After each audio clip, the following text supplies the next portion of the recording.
Eu queria compartilhar algo com vocês nessa noite, algo que tem permeado a minha vida durante os últimos meses, com certeza e de maneira muito profunda. Quando a gente ouve falar, eu estou lembrando aqui de uma aula que eu dei, acho que foi domingo passado, retrasado, não lembro, sobre o poder da palavra. E eu falei um pouquinho sobre a verdade.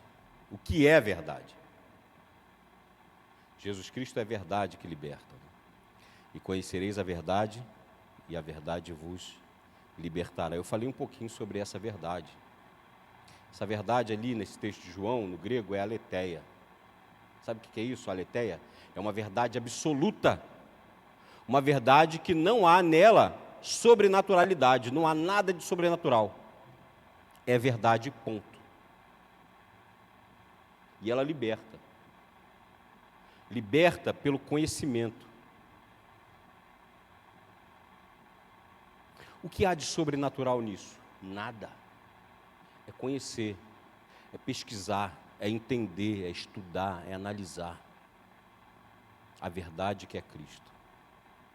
E aí, para conhecer o Cristo, a gente precisa conhecer a história do Cristo, ou o Cristo da história, que é diferente do Cristo que a gente vê, que a gente ouve, que a gente escuta, que a gente canta. Fica muito raso quando a gente mergulha na história do Cristo, do homem, do Jesus homem. A gente entende um pouco mais o que foi o seu amor. Porque ele foi homem, sem deixar de ser Deus. E ele continuou sendo Deus na forma de homem. Suportou o insuportável, por amor a mim e a você. E aí eu queria que você abrisse sua Bíblia, para a gente conhecer um pouquinho mais dessa verdade. E eu queria falar um pouquinho dos últimos momentos de Jesus. Abra sua Bíblia em Mateus, capítulo de número 27. Mateus 27, nós vamos ler do verso 45 até o 51. Mateus 27,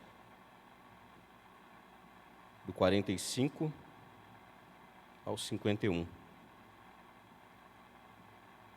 Eu queria falar um pouquinho desse amor que Jesus verteu na cruz. E como foi esses últimos momentos dele, de vida, como ser humano, como homem. E que é impossível não se apaixonar ou não se constranger, e não se dedicar ou não dedicar a vida todos os dias a Ele.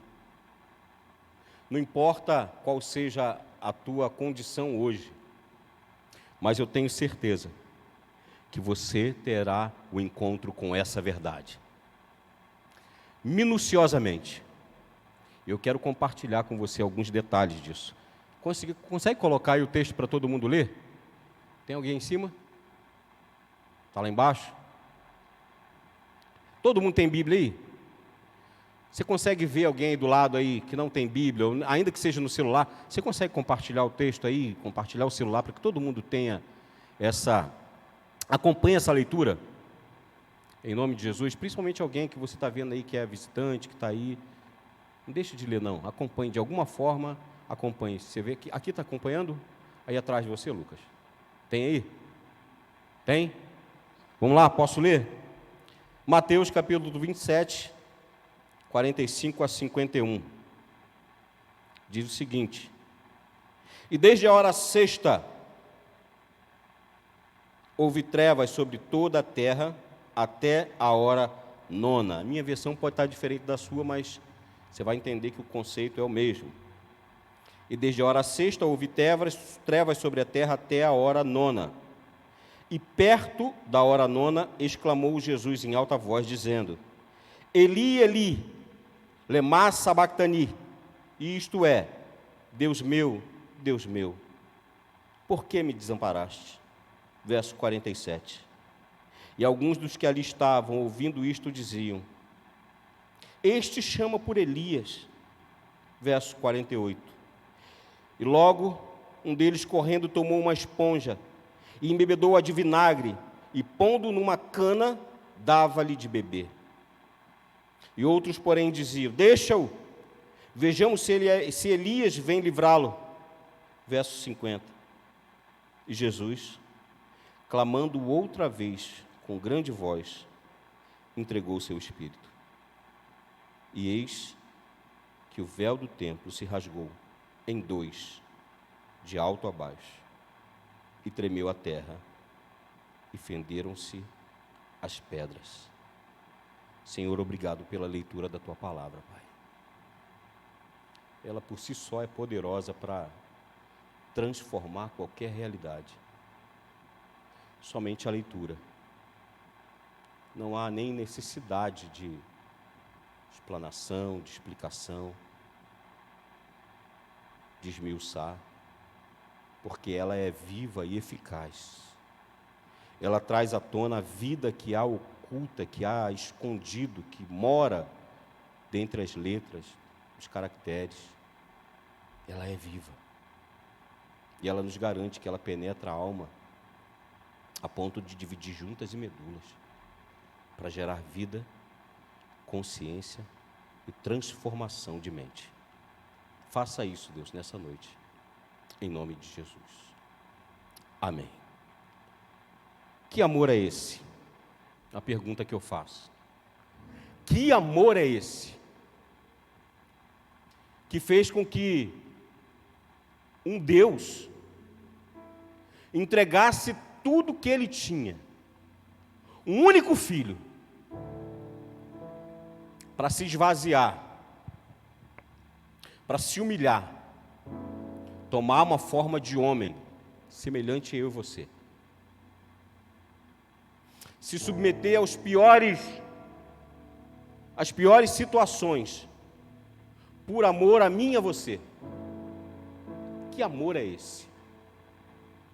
Até que ponto vai esse amor e o que ele é capaz de fazer na vida de alguém que se entrega a esse amor?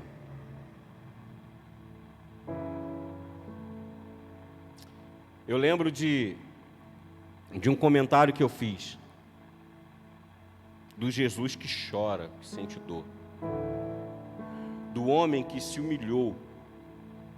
E a maior humilhação do Cristo não foi ser traído, ser rejeitado, ser açoitado, carregar uma cruz pesada que não era dele, definitivamente não era dele, que submete a uma dor terrível, a ponto de tirar sua própria vida.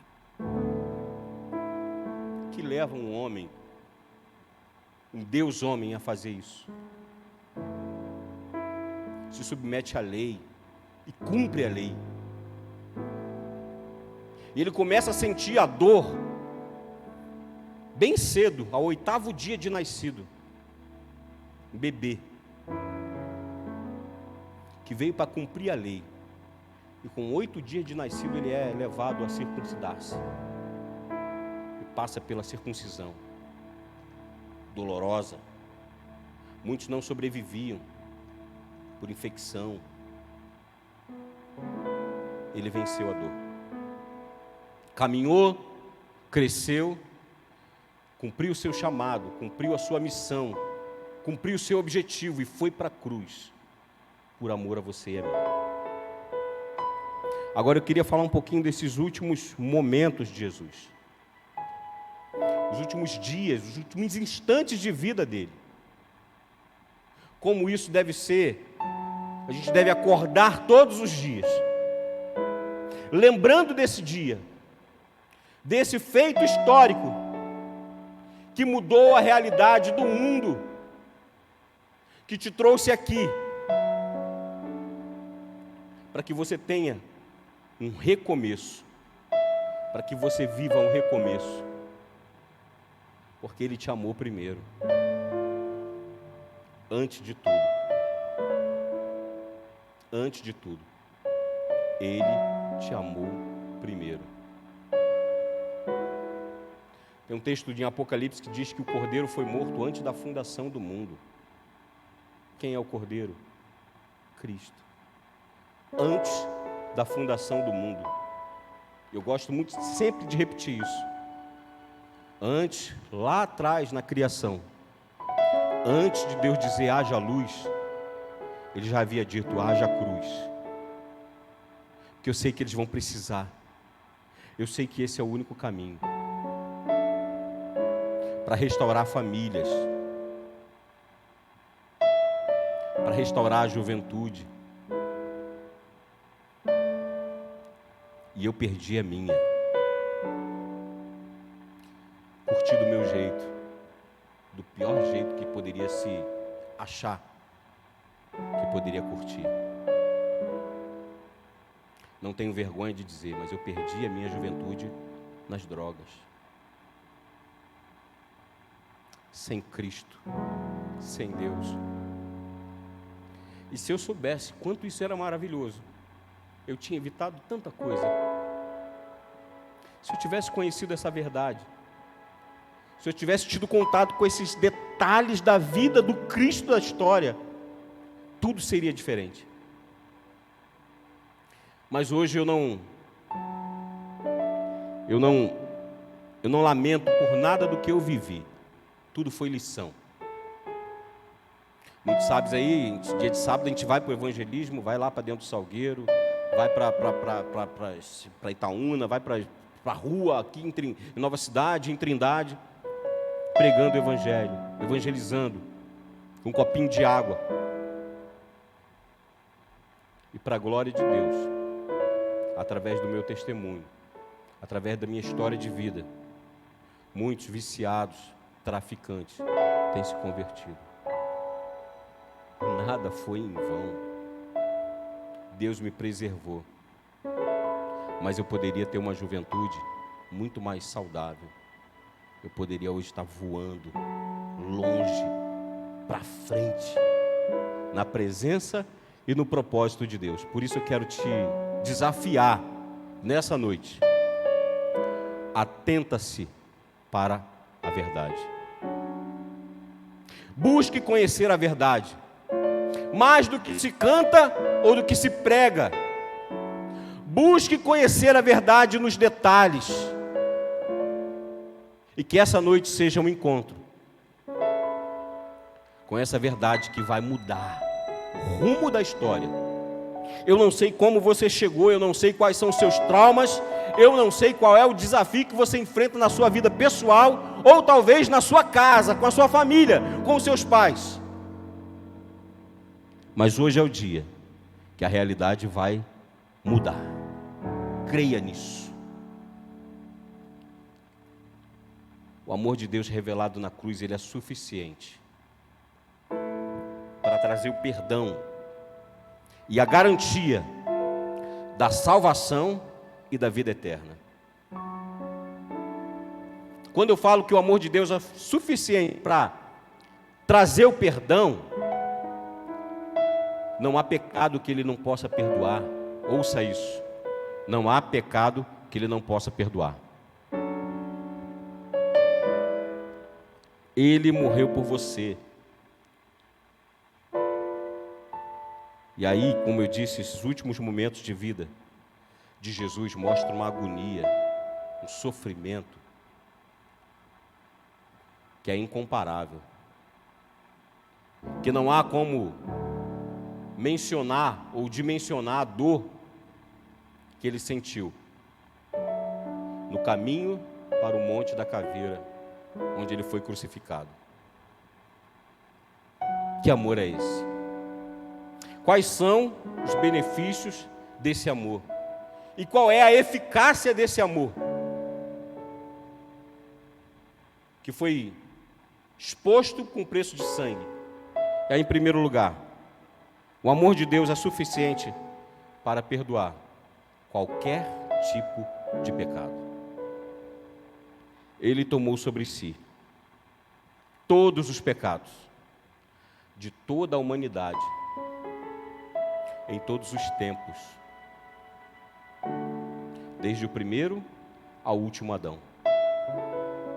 Ele levou sobre si. Agora, isso me faz lembrar uma quinta-feira que eu preguei sobre a dor da separação aqui na igreja. Eu disse o seguinte: na cruz do Calvário, Jesus foi e pegou o pecado do primeiro Adão. Não sei quantos lembram disso, quantos estavam aqui. Mas ele pegou o pecado do primeiro Adão, o pecado original, e foi tomando desde o primeiro Adão, olha quantos anos, e foi pegando pecado a pecado, de Adão, dos seus filhos, Caim, de Abel, dos seus netos, e vem avançando, e vem pegando o pecado de Noé e dos filhos de Noé, ele vem pegando o pecado de cada um dos patriarcas, e vai avançando, um a um. Toma o pecado dos profetas, dos juízes, dos reis, e vem pegando e vem avançando. Chega a sua época, pega os pecados daqueles que estavam ali em volta da cruz, avança na história, pega os meus, os seus pecados. Quantos não têm filhos aqui? Quem não tem? Eu não tenho filho, levanta a mão. Ele já levou na cruz o pecado dos seus filhos, que não nasceram, mas que já existem na eternidade. Ele avança e pega dos seus filhos, dos seus netos, bisnetos, e vai embora. Até o último homem, o último Adão, sabe-se lá quando virá. Ele pega e vai trazendo. Traz os que ainda vão haver, os que ainda haverão de existir, os que já passaram, e lança tudo sobre os seus ombros, de uma vez só. Agora eu quero fazer uma pergunta e você reflita aí na sua vida. Quantos pecados você já cometeram? Quantas tristezas e quantos, sentimentos de insuficiência, de peso, de pesar. Quantos sentimentos você já tomou sobre si por pecados que você já cometeu? Hoje não pesa mais, passou o tempo, sabe? Mas quantos? Pesa, né? Você imagina juntar toda a tristeza que você provocou ao Espírito Santo por ter pecado, junta tudo na tua vida e lança, se a gente pudesse pesar numa balança, lança tudo sobre você de uma vez só. Muitos aqui não suportariam. Sabe, a angústia, a dor, a tristeza, a pressão, a depressão, não suportaria. Agora você pensa num pecado de um homicida, de um estrupador, de um assassino, de um pedófilo. Pecados que a gente não pode pesar aquilo que é mais grave, é mais pecado ou menos pecado, mas que no campo ético é pesado, né? Causa raiva, ódio, leva o outro até a cometer justiça com as próprias mãos. Você imagina, se a gente pegasse os pecados só dos homicidas de hoje, lançasse tudo sobre um único homem, já iria pesar. Agora você pensa no pecado de toda a humanidade, dos que foram e dos que ainda virão, e lançar sobre os ombros de um homem só, de uma só vez. Sabe o que eu disse? E como eu penso? O firmamento não suportaria se a gente pudesse pesar isso numa balança. A terra perderia seu eixo. Tamanho peso que estava sobre aquele homem naquela cruz. Meu Deus do céu. Por amor a você. E por isso ele grita, ele sofre. Ele sente uma dor incalculável. Um peso que não tem como se medir, se calcular.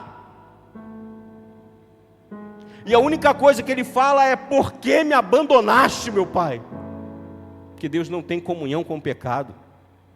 e ele está cheio de pecado, sem cometer nenhum, sem ter cometido nenhum sequer, por amor a você. Por isso que Isaías fala que pelas suas pisaduras nós fomos sarados. Existe cura para você, existe perdão para você. Tem muita gente que está na igreja, seja adulto, velho, jovem, tem muita gente que está na igreja que já entendeu até o perdão de Deus, mas não consegue se perdoar, se culpa. Tem muitos filhos de pais separados que culpa a si mesmo pela separação dos pais e deixa de crescer, e deixa de viver, de aproveitar, deixa de viver a vida que Deus projetou, planejou e garantiu na cruz do Calvário. Você não é culpado. E ainda que se existisse culpa, o sangue de Cristo te purifica de toda essa culpa, de todo esse pecado. Viva uma vida de abundância na presença de Deus. Ele morreu por você, e Ele tomou os pecados por você. E aí, como Ele disse para alguém, eu queria repetir aqui: se você entende esse perdão, vai e não peques mais. O perdão foi garantido. O texto diz que o véu se rasgou de alto a baixo. Onde havia separação, distância, não há mais. E você pode ter um contato íntimo com Ele todos os dias, a hora que você quiser, aonde você quiser, através da oração. E se você não sabe orar, ou se você não consegue orar, em silêncio Ele te ouve. E às vezes uma oração em silêncio, feita somente com uma lágrima que escorre no canto do olho, vale mais do que 1000 palavras. Ele conhece. Ele conhece. Que amor é esse? De suportar o insuportável, por amor a você.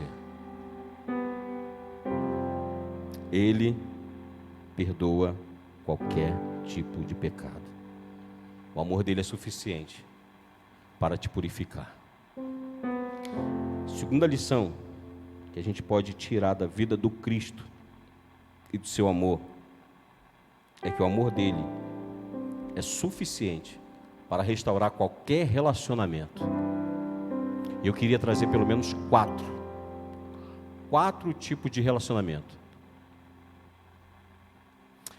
O amor de Cristo na cruz do Calvário, ele é suficiente para restaurar o relacionamento dos homens com Deus, porque fomos feitos inimigos de Deus.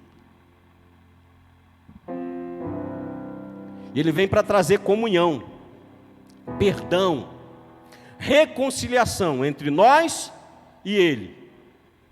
O véu se rasgou e agora a gente está próximo. A comunhão é real.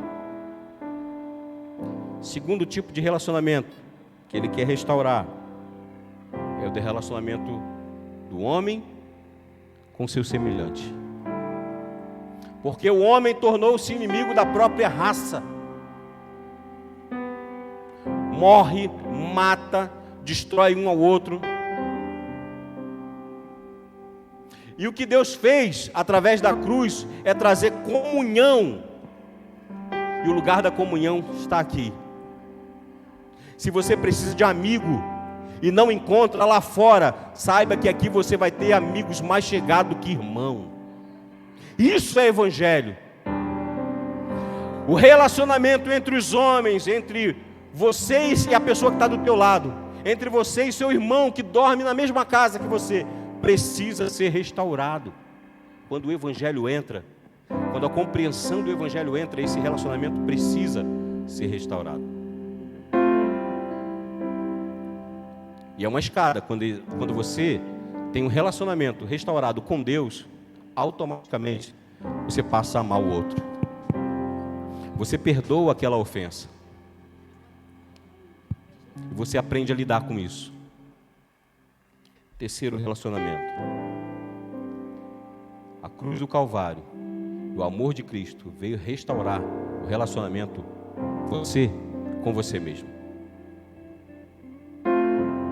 Eu já disse isso aqui, e eu vou repetir. Você precisa se amar e se perdoar. Quem se ama não se destrói, não busca ou caminha com seus pés para a morte, não se mata aos poucos. Eu conheci uma mãe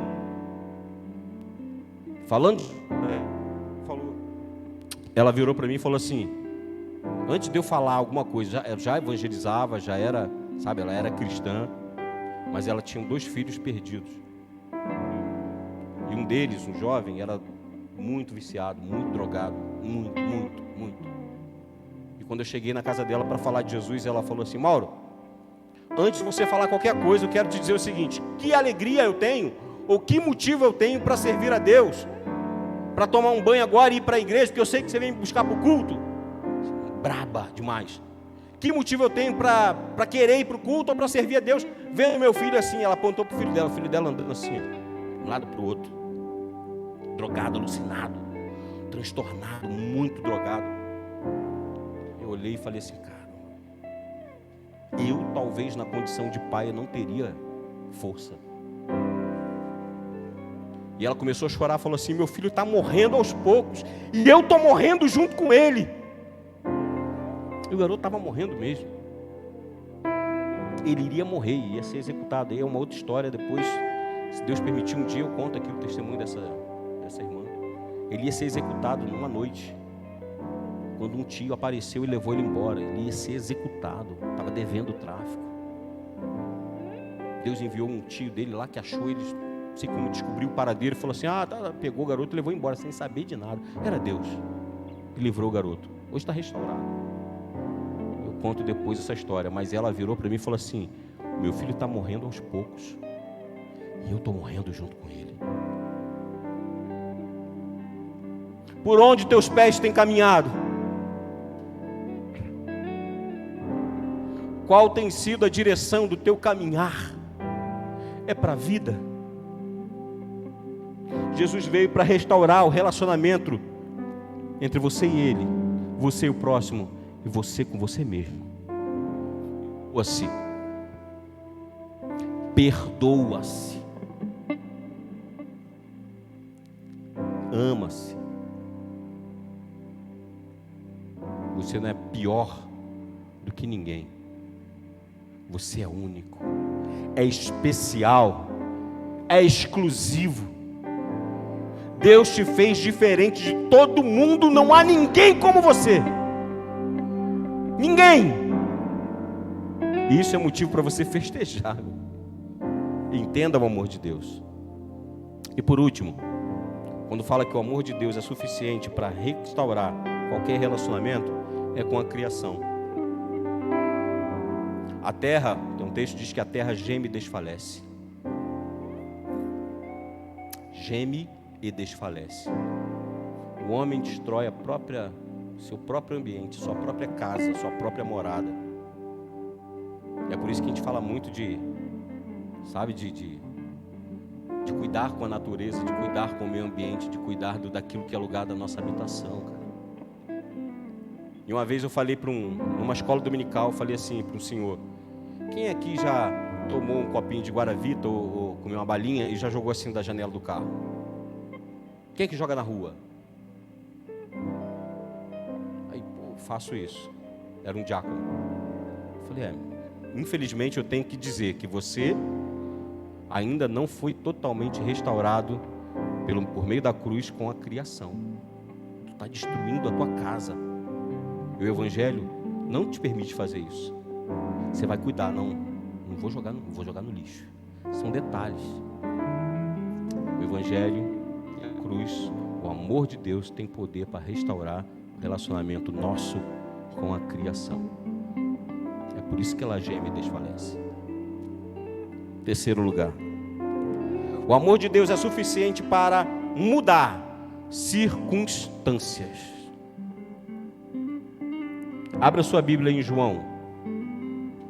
João, capítulo de número 1.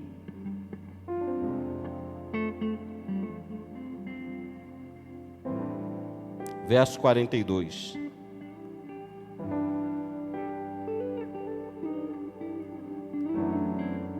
João 1, verso 42. Quando eu digo que o amor de Deus é suficiente para mudar circunstâncias e qualquer, eu quero contar a história de Pedro. João capítulo 1, verso 42. Acharam aí? Tem aqui não, né? Vou ler. E levou a Jesus. Quem? André. Levou o seu irmão até Jesus. E olhando Jesus para ele, disse: Tu és Simão, filho de Jonas, ou em algumas versões, filho de João. Aqui, vamos lá. Todo mundo junto aqui, ó. E levou a Jesus. Olhando Jesus para ele, disse: Tu és Simão, filho de João. Tu serás chamado Cefas, que quer dizer Pedro. Sabe o que é isso? Olha para cá. Quando Jesus se encontra com Pedro pela primeira vez, ele olha para Pedro e fala assim: Tu és Simão. Eu sei quem você é. Talvez você esteja aqui e Jesus esteja falando assim: Eu sei quem você é. Tu és Ricardo, tu és Lucas, tu és Felipe, tu és Marcos, Paulo, Andréia, Fernanda, Rebeca. Conheço você. Eu sei o número da sua identidade. Eu sei o endereço da tua casa. Eu sei a tua idade. Eu sei o teu tipo sanguíneo. Eu conheço você, tu és Simão.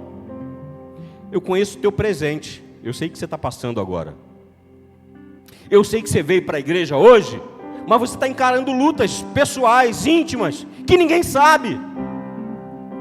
Eu sei que está uma maior guerra lá na tua casa, e que você fugiu de casa para vir para a igreja, para não lidar com o problema. Tu és Simão, eu conheço o teu presente. Eu sei quem você é. Mas ele não para por aí, ele diz: Tu és filho de João. O que ele está querendo dizer? Eu conheço teu pai. Eu conheço teus pais. Eu conheço teus avós. Eu conheço tua história. Eu conheço você, ó, desde pequenininho. Eu te vi crescer. Aliás, eu te formei no ventre da sua mãe. Tu é filho de João. Eu sei os traumas que você carrega por conta da tua criação. Eu sei quanto você sofreu quanto criança. Eu sei que seus pais te rejeitaram. Eu sei que alguém te adotou. Tu és filho de João, cara, eu te conheço. Eu acompanho a tua história há muito tempo. Por isso eu morri por você. Tu és filho de João. Eu conheço a tua história. Mas o texto é tão rico que ele diz assim: Tu és Simão, conheço o teu passado. Tu és filho de João, tu és Simão, conheço o teu presente. Tu és filho de João, eu conheço o teu passado. Mas no final do texto vai dizer que tu serás chamado Pedro. Eu conheço o teu futuro. Eu conheço o teu futuro. Ele está sendo mudado, ele está sendo transformado. A palavra que você ouve, ou que você ouviu da sua mãe ou do seu pai, que você não presta, você vai ser igual ao seu pai, está repreendido. Eu conheço o teu futuro. Tu serás chamado Pedro. Eu vou mudar a tua história. Eu vou mudar o teu nome. Eu vou mudar a tua identidade. Não é o fim. O amor de Deus é suficiente para restaurar circunstâncias, mudar circunstâncias. Sabe o que eu vejo nessa juventude, pastora? eu vejo o que o Salmo 127:4 diz. Nota aí, Salmo 127, de número 4. Como flecha na mão do valente. Aleluia. Assim são os filhos da mocidade. Olha para cá. Os pregadores de hoje vão deixar de pregar amanhã. Vão morrer. Os pastores vão ser jubilados. É a vida. Outros precisam surgir. Os missionários que estão no campo hoje vão precisar de um tempo para descansar. Meu ministério acabou, eu preciso voltar para a minha terra. Os que são transculturais, que estão em outra nação, eu preciso voltar para o Brasil, terminar os meus dias no Brasil. Já passei a vida inteira como missionário no campo, e agora eu preciso me aposentar do campo missionário e vou trabalhar na igreja. Alguém precisa substituir esses. Alguém precisa substituir os pastores que vão se jubilar, os que serão recolhidos por Deus. Eles estão aqui, como flecha na mão do valente. Sabe o que eu vejo? Olha para cá. Eu vejo isso aqui, ó. Deus. Vou pegar o Lucas. Alguns ele vai fazer assim, ó. Vai até ali. O que significa isso, Mauro? É fracasso? Não. É o propósito de Deus. Eu quero você servindo aqui. Eu vou te lançar ali. Não precisa de muita força, não. Porque ali você vai frutificar. Ali você vai crescer. Ali você vai prosperar. Ali você vai ser honrado como homem, como mulher de Deus.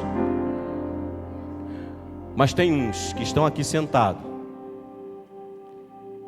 que eu vejo Deus fazendo assim, ó. Estica. Estica bem. Estica bem. Vai, meu filho. Vai buscar o propósito. Sabe que eu tenho para a tua vida. E vai lançar. E vai com uma flecha na mão do valente. Vai romper fronteiras. Vai atravessar fronteiras geográficas. Tem gente que Deus vai levantar aqui para a obra missionária para o mundo.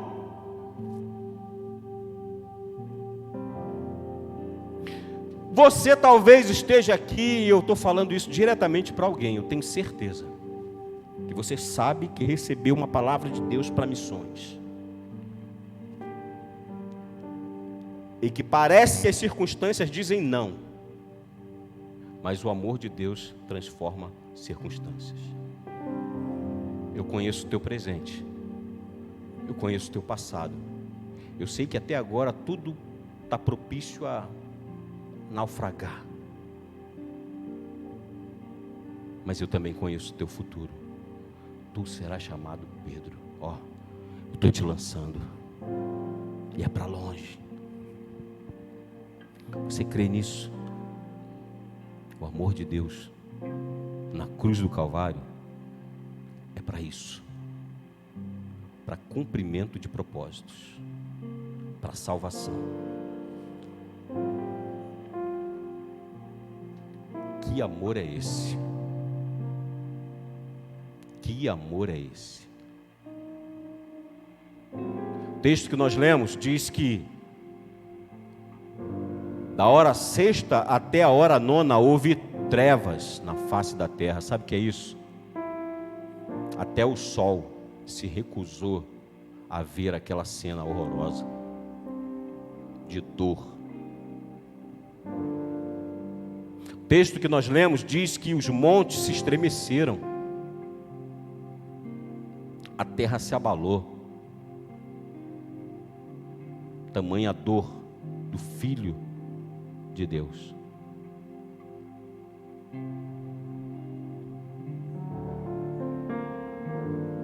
A história diz, aliás, a Bíblia diz, parte e a história complementa, que Jesus levou 39 chicotadas. 39. Agora, aí você vai ler na história, alguns historiadores vão dizer que o chicote que cravou nas costas de Jesus tinha entre 8, 5, 8, 12 pontas. 12, conta aqui, um chicote só com 12 pontas. No final de cada ponta tinha pedaço de osso e de metal. Pense num homem inocente, levando 39 chicotes, um chicote com 12 pontas, com osso na pontinha ali, cortante, e pedaço de ferro, metal, de chumbo. Ninguém bate com delicadeza. Um soldado romano não era delicado, nada delicado. E era isso aqui, ó. A ponto daquela ponta daqueles ossos e aqueles chumbo cravar na carne de Jesus. E quando ele arranca, é isso aqui, ó. Arranca pedaço. E há buraco nas costas do seu Senhor, do seu Jesus, que morreu por você e que te promete uma vida nova. A compreensão disso deve transformar a minha e a tua realidade. Deve causar isso aqui, né, filho? Lucas, metanoia, mudança, tem que mudar. Tem que mudar. É por isso que quando eu disse no início que essa verdade liberta, a aletheia é uma verdade que eu tenho que parar para pensar nisso. Eu tenho que ter motivação todo dia para servir, para vir para a igreja, para adorar, para cantar, para ministrar, para pegar uma água. E eu queria que você sentisse, que pudesse exalar, através do som da minha voz, esse meu sentimento de gratidão. Daqui. De gratidão, a consciência de que Ele morreu por mim. Isso permeia a minha vida. Eu quero, meu Deus do céu, eu quero fazer você pensar e refletir e absorver isso. No final das contas, depois de 39 chicotadas, você tenta fazer uma conta, eu fiz aqui. 39 vezes 12, que eram 12 pontas. Quantas chicotadas, quantas feridas pelo menos tinha nas costas, na costela, aonde quer que pegasse aquele chicote? 468 cortes, a maioria deles profundos, no corpo de Jesus. Meu Deus, por amor a você, por amor a você. Aí hoje eu fui pesquisar. O texto bíblico diz que colocaram sobre a cabeça dele uma coroa de espinhos, cravaram sua cabeça. E eu vi um vídeo e realmente, de fato, terra de Israel, uma árvore, possível árvore usada para fazer a coroa, os espinhos, os menores de 5 centímetros, e um espinho chegava a 15 centímetros de comprimento. E os galhos eram interessantes que eu vi, é flexível demais, não é galho duro não, você consegue torcer. E muito provavelmente aquela foi o tipo de espinheira que fez a coroa de espinhos. E colocaram sobre Jesus. O texto diz que bateram com cana na cabeça dele. Que bateram com cana na cabeça dele. Você imagina um espinho de 12, 15 centímetros. Cravando seu supercílio, seus olhos, por amor a você. Meu Deus do céu, pensa nisso. Você não merece, eu não mereço, mas Ele fez isso. Por fim, a cruz. A cruz não era de Jesus. A cruz que ele carregou era muito pesada, tinha mais de 100 quilos, e não era dele, porque a cruz era confeccionada, era produzida, era montada dias antes da condenação do criminoso. E a cruz que Jesus carregou era de Barrabás. E a história diz que Barrabás tinha uma estrutura muito maior do que Jesus. Ele era um homem maior. A cruz, a dimensão da cruz era maior. E aí quando colocam ele naquela cruz, a primeira mão, a cruz vinha com um buraco, tá? Do prego, para facilitar. Botou lá, direcionou, montou, acertou o primeiro buraco ali na mão. E aí quando vai pregar a outra mão, não alcança, porque a cruz era maior. Eu vou fazer um gesto aqui para você entender. Amarraram uma corda na mão, no pulso. E aí fizeram isso aqui, ó. Eu imagino, tá? A cruz deitada, ele ali deitado. E aí pega um soldado, deita no chão, apoia o pé na cruz, estica com a corda e vem puxando. Não, a mão dele tem que chegar no lugar do buraco, o prego tem que entrar, e puxa, estica o corpo de Jesus e vai puxando, esticando até os tendões se romperem, porque ele era menor. E pregam ele. E lá no Monte da Caveira, no Gólgota, já havia um buraco no chão para enterrar a cruz, a base da cruz. E aqueles monte de homens puxando a corda e levantando a cruz e pondo ela de pé até posicionar no buraco, buraco fundo. E aí quando aquele pé da cruz se aproxima daquele buraco e desce, você já conseguiu ver a cena? O impacto daquela cruz de mais de 100 quilos, com mais o peso de Jesus. Ele só não caiu da cruz, e só não rompeu as suas mãos, o prego não varou, não rasgou, porque ele estava amarrado com cordas. E desce, pum! Aquele impacto, solta uma cruz aqui até ela bater nesse fundo. Tom! O corpo dele é projetado para frente. Uma dor incalculável por você e por mim.